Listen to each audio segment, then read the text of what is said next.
Welcome to VGA, everybody. As always, I'm your host, the biggest beast in the East, the best in the West, the biggest video game addict here to put you to the test. That's right, it's me, Ultramagnus. Thanks for joining me here today, guys, at Video Game Addicts. I'm bringing you a little something different today. I thought I'd show you guys how to put together an emblem for your player card for Black Ops 2. Now, the fine folks at Treyarch have been kind enough to provide us, ever since Black Ops 1, an emblem editor with which we could go in and create our own player card, or sorry, our own emblem for our player cards. And being so artistically inclined as I am, having gone to art school, I had a lot of fun with this the first time around, and now in Black Ops 2, yet again, we have a more in-depth player card editor. So I've had a lot of fun with this since the game's been out. And I normally flip through probably about anywhere from 2 to 4 emblems a week. And ever since the game started, I've had a lot of requests from friends to put my player card up on my YouTube channel. So after a multitude of requests, here I am finally showing you guys how to put together some sick-ass emblems for your player card so you can be looking snazzy out there when you're killing your enemy or if they pick up your gun. And today I thought I'd show you how to put together, as you can see in the background here, a spawn emblem. So normally, guys, I'd probably would walk you through how to create the whole emblem from beginning to end. The first time that I did do it and I recorded it, it took me an hour and a half, of course, because you got to sit there tweaking pieces and mixing and matching and trying to find the right pieces that fit. So the first time around it took a little too long. The second time it took me a half an hour, and I happened to do it on my Xbox account, and it came out like this. Now, it was done from reference, or sorry, my reference was my memory. I didn't have a reference picture to use. This is the reference photo that I used for this emblem. I know it doesn't look quite exactly the same. I thought that I couldn't quite get the shading the way I wanted it to, so I decided just to make it more comic booky, where you get to see the full his full face and a bit of his cape. So with any further ado, ladies and gents, let's just get this show on the road. So what I suggest first as your first background layer, I would suggest taking the color gray, because when it comes to making an emblem where you've got more than one piece that's going to be all the same color, and you're piecing things together to make shapes, it can be a little difficult to discern one area from another. So using a gray background is a great way to start. So let's just bring this up. We're going to change the color just so you guys can do this and work along with me. I know it doesn't look very hot right now, but that's not the point. Get a gray background, and our second piece here is going to be a white. Well, you see what the piece is, guys. I don't need to explain it to you. You're going to choose white. You're going to lay it out. Now, one thing that I would suggest, guys, is that you use the grid. That's going to be your best friend. Now, if I highlight this, you'll see just for a brief second, that piece does get highlighted. You see where it's actually laid out on the photo or on the emblem. I'm going to flip through it just a few times so you guys see where it is. Now, when you're looking, actually, when you have the piece highlighted and you have the ability to move it around and manipulate it which any way you want, you can see there's a grid overlaying top of the emblem. Now, that grid's going to help you out to no end, guys. So use the grid. See where the piece is highlighted that I've highlighted here for you, right? Here we go again. It's a white piece. You're going to lay it out at that angle, and that's going to be the side, or just the side of his face, just below his cheekbone. So our third layer here is going to be a duplicate piece from that second layer, and in order to duplicate, what you'll do is you'll highlight the piece, or not highlight it, yeah, you'll highlight the piece by scrolling over it and pressing copy, which is the select button. You'll move it over to another layer and press start, which will paste that layer, and then you can go in and choose the color and manipulate it either by stretching it, making it larger or smaller, or transforming it.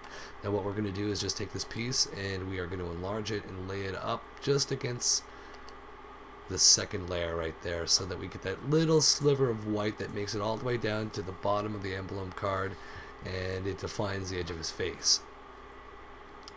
Now layer 4 we don't really need. I have it in there because I was experimenting with some color. We're going to skip right over that right now and go to layer 5, and we're going to define the edge of his brow. We're going to take this circle we're not going to move it though. We're going to take the circle and we're going to squish it a little bit and make it into an oval and place it slightly above where his cheek would be. Next, what we're going to do is we are going to go to his cheek, which is this piece here at layer 10. I'm going to move it on down just to make it a little easier for you guys to deal with. Alright, so the next layer would be the cheek, and it looks like a tooth. So you'll go in and get the tooth piece. I think what I did was I shortened it a little bit to make it rounder so that I could get a bit more definition for the edge of his cheekbone. I'm going to highlight that again for you guys to see. There it is. You're going to lay it up against that piece, which is the white piece that we have. Now you're going to have a bit of a gap in there, but that's fine. It's this other tooth piece, right? Oh, it's not that piece. Where is it? This piece right here, which I'll move down. Of course, when I build it, I experiment with layers and put pieces on later on, so it may not always seem like it's in order. There we go. So this is the tooth piece after we've placed the cheekbone, and that should define the edge of his face. Now we're going to go over to the right and lay out what I like to call the mustache piece. We're going to enlarge it and stretch it out.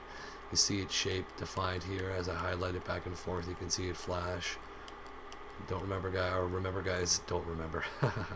Remember to use that grid. You'll be able to see where it is on the picture and duplicate it on your own player card.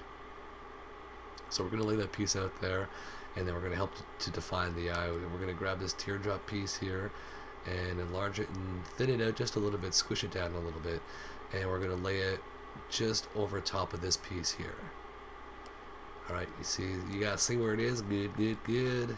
Alright, next piece we're gonna move on to is the opposite eye, and we're gonna just duplicate that same piece here from layer 8 and bring it over to layer 10, and we are gonna shrink it down a little bit just so it's a little smaller, help to define the proportion of his face, and we are gonna place it right here. As you see me highlighting, it's flashing on your screen to remember where it is, and use the grid. Next, we're going to grab that tooth piece and we are going to put it toward the end of his right eye. We're going to squish that tooth piece and stretch it out a little bit and then enlarge it. Going to go over to his right cheek and help to finish the definition for the white portion of the right side of his cheek. And we're going to call this piece the curvy piece. There's a few curvy pieces. But we're going to take that piece and we're going to place it there. What I did was I shortened it and made it a little fatter just to get a bit of a rounder inside edge. You can see me highlighting it here so you guys know where it goes. There we are. And we're going to help to define his right eye by taking the teardrop piece. We're going to duplicate it, bring it over to layer 13.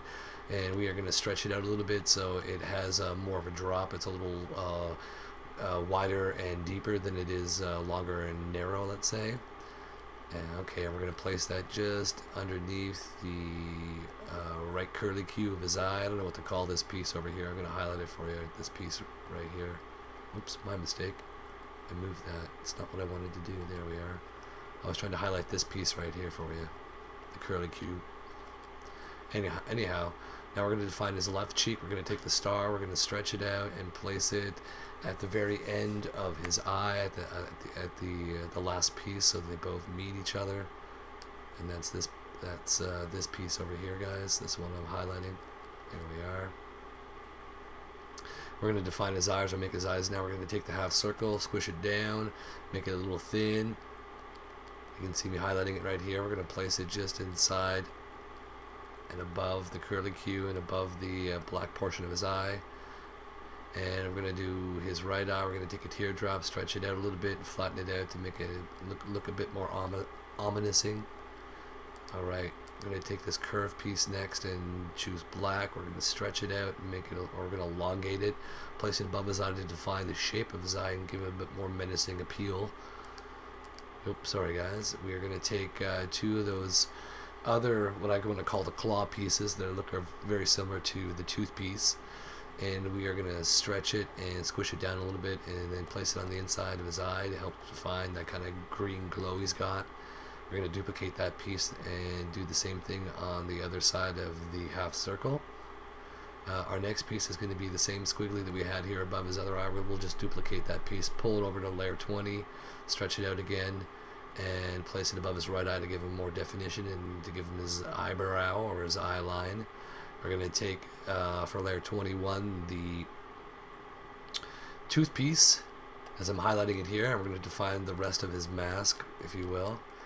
And we're going to place that just at the edge and end of his eye.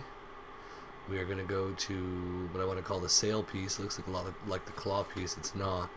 We're going to use that piece to make the top portion of the extension of his mask. We are going to elongate that, enlarge it a little bit, and lay it on top so they both match each other and looks like just one piece. We'll do the same thing for layer 23. We'll move it on over. We'll have to enlarge it a little bit, of course, and place it here. There you guys go. You see where it's flashing, flashy, flash, flash. It's done flash. And we're going to duplicate that piece we had for our eye over here on layer 19. We're going to bring it over to 24. You could just put it over here, I guess, on layer 20 if you wanted to. For some reason I have it on 24. We're going to lay it out to help define his eye again. Alright, that is done. There it is, guys. You see it highlighted. It's not... yeah, I like it a bit more rounded and the peak sticking out, so it helps define a bit more of the shape of the eye, so it shows that it's round. But you can lay it out flat if you guys want to. We're going to go and lay out the cape piece. We're going to take this little doodaddy hickey thingamajig here. We're going to enlarge it and lay it out on the side of his face, which will help define that angle and have that nice little, you know, the band of red, black, and then white. It's sweet. It helps pop a little bit. We're going to grab this piece here. I don't know what to call it, but we are going to squish it out and elongate it as much as we can, and we're going to use that to show the folds of his cape. We'll just duplicate that and put one at the top here. The original one I just highlighted was this one down here, and we'll duplicate it again for a third one. We'll shrink it down a little bit and make one more fold at the bottom of his cape. There it is, right behind the A, guys. And we're getting close. We're almost there. We are going to take this, I don't know, the half C shape here, and what we're going to do is we are going to enlarge it as much as we can, and you're going to use the portion of the curve which is in the middle. So the most, well, I mean, how do you want to define this? Half of its radius. So you're going to pick the point in the middle, and you're going to place that in the middle right here. And you're going to enlarge it as much as you can, and you'll use that as a shadow. And what you'll do is you'll go in here, you're going to choose the color black, you're going to reduce its opacity to 80 or 81. I have it at 81, but 80 is fine. And that way you'll get the background picture will show through. It'll just be more of a shadow across his face. And I've got 3 more layers to put VGA, which is my clan tag, and of course Video Game Addicts for the channel here. Now if you guys wanted to omit one of these layers and maybe a fold in his cape to put your clan tag, then you could go ahead and use the 4-letter clan tag, which is normally used in Black Ops. You could be sporting your own clan tag with a sporty spawn looking player emblem. Now to finish it off, I'm going to go back here and change that last layer, the gray layer, and turn it black again. Pick it, put it black. And that wraps it up, guys. It all comes together just with that last layer finally coming back together with black. You can see how it all looks spiffy. Now this layer 4, guys, I'll show it to you, and you guys can do whatever you want. It's an extra layer for you to play with if you wanted to put something extra in there. Maybe you wanted to highlight VGA or something with another square behind it or something. But I use these bullets. Now what I do is I enlarge the bullets as much as I could. I use just the middle line, and I put that middle line, see where I'm highlighting it, behind the cape. Now what I thought I'd do was just change the background color to make it pop a little bit. Now let's change the color just so you can see what it looks like. I liked blue. I tried red, and it was a bit of a glow on his face, but you couldn't see his cape then. And blue looks nice. It really does pop out, and when you see it on the player card, it really makes it stand out a whole lot. But the one thing that didn't make sense to me was that if you had the cape and the cape wrapped around his head, then you wouldn't see blue between the cape and the edge of his face necessarily. But hey, it's a player card, so you guys decide for yourself. But for now, I like mine black, so I'm going to return it back to where it was. Alright guys, this is the final product, as you can see. A little spawn up close. I hope you guys enjoyed the player card. If you guys did, please do me a favor, hit that like button. And if you guys want to see more player cards, hit the subscribe button, because there will be plenty more coming up. Now, if you guys have any player cards that you guys want me to make, please do me a favor, leave a comment in the comment section below. Tell me what you guys want to see, and I'll be more than happy to make it happen. Now, I'm going to show you some of the other player cards I've made here in the last week or two. If I can get out of here, yes, we're going to save it. Alright, it's being saved. And if there are any of these that you'd like to see me put together, then by all means, I'll walk you guys through them, or I'll piece it together. That's what I'm calling the boxer. Of course, a little Angry Birds, an Iron Man that I just finished, The Flash, little Maggie Simpsons, and of course Stewie. We haven't seen something, I'm sure we've all seen something like this with him sporting a gun or a ray gun. My version of a Hulk. Oh, the South Park cast, I wonder who. And a little Batman. Anyhow, guys, I want to thank you all for joining me here today. I hope you guys enjoyed the emblem. And I'll catch you on the flip side. Remember, 24/7, 365. The game is on.